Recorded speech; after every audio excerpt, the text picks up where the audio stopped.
En fait, justement, pour moi, plus on décrit quelque chose de violent ou de triste, plus il faut rire. Et cette philosophie qui est celle de la nouvelle Le Ladja des rieuses mélancoliques, voilà, votre mari vous quitte, il faut rire. Moi, j'y crois beaucoup à ce rire qui est thérapeutique, alors qu'on va chercher parfois artificiellement en soi quand on n'est pas du tout d'humeur à rire, mais je pense que on finit par se laisser emporter par son propre rire et par y trouver de la force.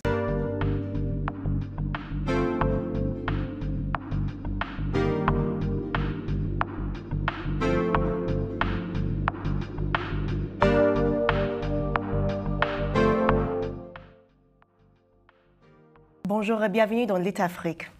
Aujourd'hui, j'ai le plaisir de recevoir sur le plateau Gaëlle Octavia. Gaëlle, bonjour. Bonjour. Vous êtes écrivaine, autrice de L'étrangeté de Mathilde T, un recueil de 16 nouvelles publiées dans la collection Continent Noir de Gallimard cette année, avec laquelle vous avez remporté le prix Goncourt de la nouvelle 2025. Tout à fait. Félicitations. Merci. Quelle merveilleuse nouvelle. Merci. Vous avez écrit précédemment des pièces surtout pour le théâtre, aussi 2 romans. Pourquoi cette fois-ci vous avez choisi la forme de la nouvelle? Alors, je n'ai pas choisi la forme de la nouvelle cette fois-ci. J'écris des nouvelles depuis longtemps et c'est un genre littéraire qui est difficile à promouvoir en France, qui est difficile à diffuser.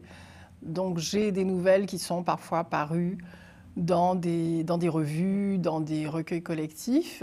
Et puis, j'ai plein de nouvelles inédites, en fait. Et l'idée de faire ce recueil m'est venue lors d'une discussion avec mon éditeur, qui me réclamait donc un roman. Et je lui ai dit, bon, je n'ai pas fini de roman pour l'instant, mais j'ai beaucoup de nouvelles et peut-être qu'il y en aurait suffisamment que l'on pourrait rassembler dans un recueil. Donc en fait, c'est des nouvelles que vous avez écrites au fur et à mesure pendant des années. Oui, tout à fait. C'est des nouvelles. Alors, certaines sont très récentes, certaines sont assez anciennes. Mais il s'agissait quand même de trouver un fil rouge entre elles. C'est-à-dire, je ne voulais pas faire un recueil qui soit un fourre-tout, qui n'ait pas de sens. Donc, ce que j'ai dit à mon éditeur, c'est que j'allais relire un certain nombre de mes nouvelles, parce qu'il me semblait qu'elles étaient quand même assez nombreuses à avoir un point commun, en fait, qu'elles résonnent en fait suffisamment les unes avec les autres pour que ça justifie de les mettre dans un recueil. Et effectivement, il y en avait donc 15 qui étaient déjà écrites, qui avaient vraiment cette résonance les unes avec les autres. Et puis il y en avait une 16e qui était vraiment à l'état de brouillon, enfin, c'est-à-dire il n'y avait presque rien, il y avait les idées, mais c'était vraiment des idées jetées sur le papier. Donc c'est la seule que j'ai rédigée vraiment pour. Et ça, c'est laquelle? C'est celle qui s'appelle Marie. Voilà. Mais les autres existaient déjà. Alors il y en a que j'ai légèrement remanié, mais très peu en fait. Le thème, le fil, l'un des fils qui ressemble à cette nouvelle, c'est vraiment cette étrangeté. Dans toutes les nouvelles, on rencontre des personnages dans des lieux parfois banals, en France, aux Antilles, Martinique, en Nouvelle-Calédonie. Et pourtant, il y a des événements qui vont changer, ou peut-être c'est la perception du protagoniste, parce qu'ils sont plutôt des héroïnes dans les nouvelles. Donc, est-ce que la forme de la nouvelle vous a aidé à ressortir ce sentiment d'étrangeté? Disons que la forme de la nouvelle, dans sa concision, elle permet de concentrer les choses et aussi les émotions et les sensations.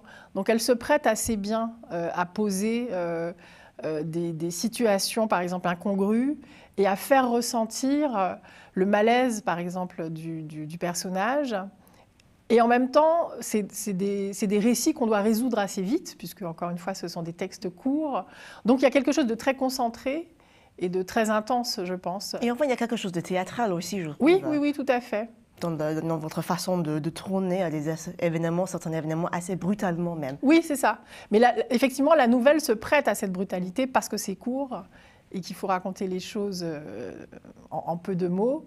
Et en même temps, il faut que ça soit suffisamment fort pour que le texte soit puissant malgré tout.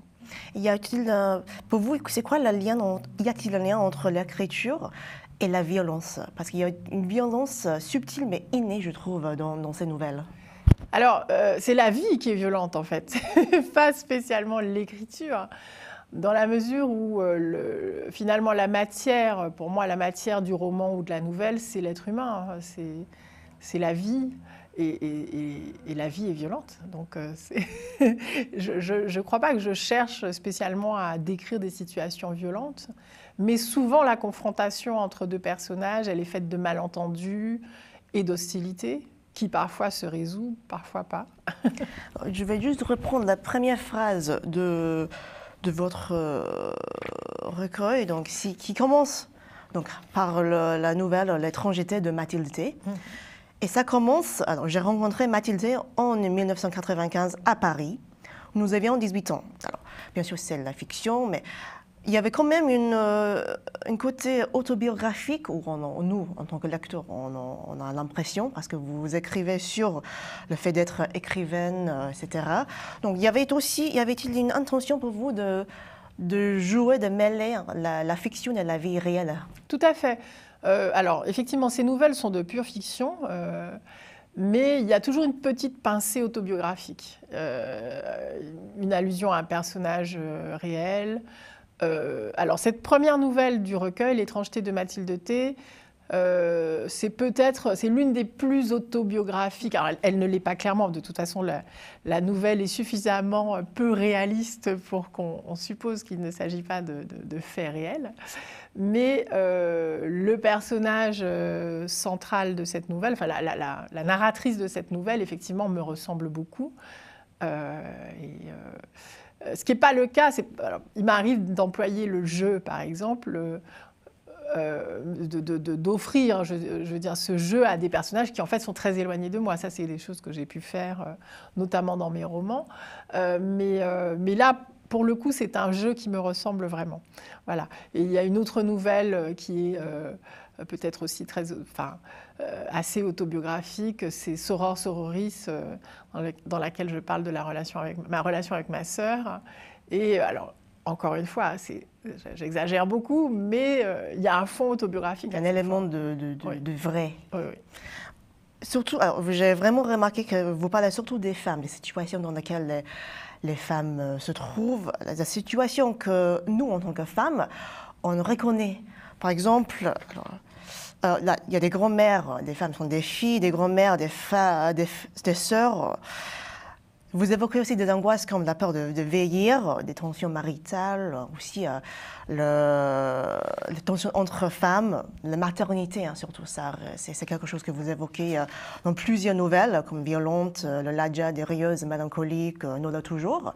Pour vous, d'abord, vous vous identifiez comme une écrivaine féministe. Pour vous, c'était très important de mettre en valeur, mettre aussi sur la scène ces situations féminines.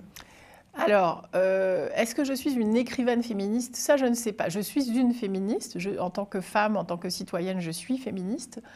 Donc, je suppose que mon féminisme transpire dans ma manière d'écrire. En revanche, je n'écris pas en me disant que je porte un message féministe. Ce n'est pas le but. Et je n'hésite pas à créer des personnages féminins qui ne sont pas des personnages, par exemple, parfaitement vertueux. Ce sont des personnages pleins d'ambivalence. Donc, je n'essaie pas d'en faire des personnes exemplaires, par exemple. Donc, encore une fois, je n'écris pas avec un projet militant, en tout cas. Mais, évidemment, je témoigne de ce qui m'intéresse. Et comme je m'intéresse beaucoup aux femmes, j'écris beaucoup sur les femmes. Ceci dit, les femmes sont très présentes dans mes nouvelles, c'est certain, dans mes romans aussi. Elles sont omniprésentes dans mes romans. Mais, par exemple, dans mes pièces de théâtre, il y a beaucoup d'hommes. Et d'ailleurs, c'est quelque chose qu'à un moment donné, j'ai constaté, dans mes premières pièces de théâtre en particulier, il n'y a presque que des personnages masculins. Et quand je me suis aperçue de ça, j'ai rectifié le tir, j'ai changé. J'ai écrit tout de suite une pièce qui s'appelle Les Vieilles, par exemple, où il y a 4 personnages exclusivement féminins.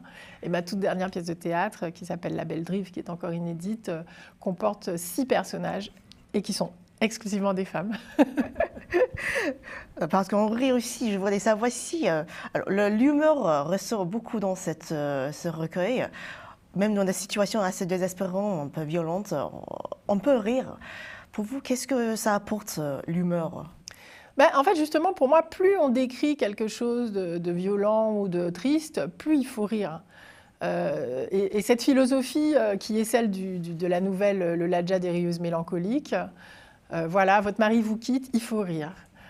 Moi, j'y crois beaucoup à ce rire qui est thérapeutique, alors qu'on va chercher parfois artificiellement en soi quand on n'est pas du tout d'humeur à rire, mais je pense que on finit par se laisser emporter par son propre rire et par y trouver de la force. Et moi, je pense que, par exemple, un de mes modèles dans ce jeu entre le tragique et le comique, c'est Almodovar. Un film comme Tout sur ma mère, c'est un film dans lequel il y a la perte d'un enfant. On ne peut pas imaginer pire tragédie pour une mère. Il y a le sida, il y a les violences conjugales, il y a toutes sortes de choses qui sont évoquées. Et en même temps, c'est un film dans lequel on rit du début à la fin. Et moi, je trouve ça beaucoup plus puissant, en fait, d'aborder les choses. Et je veux dire, toutes les tragédies qui sont évoquées nous touchent sincèrement. Mais le rire vient aussi apporter une forme de respiration et nous permet justement de continuer avec la tragédie. Il y a aussi une forme de sincérité, je trouve, avec le rire, ou aussi une façon de prendre du recul, mais aussi de s'identifier. Tout à fait. Dedans. Et de ne pas se prendre au sérieux, ce qui me semble très important. Vos nouvelles se situent, comme je dis avant, en France métropole, aux Antilles, en Martinique, avec un détour en Nouvelle-Calédonie.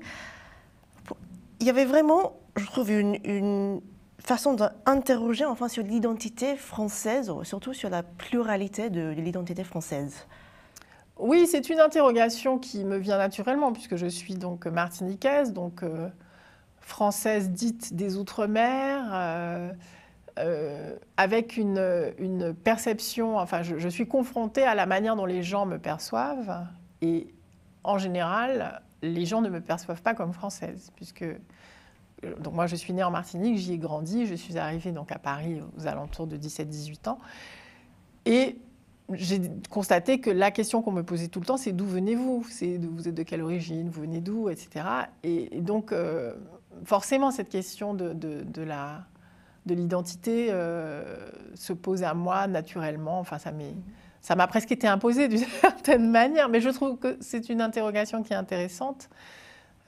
Pour moi, ce qui est intéressant, ce n'est pas de répondre à la question, mais c'est de jouer aussi sur toutes les contradictions, toutes les fausses routes en fait, que cette question peut entraîner.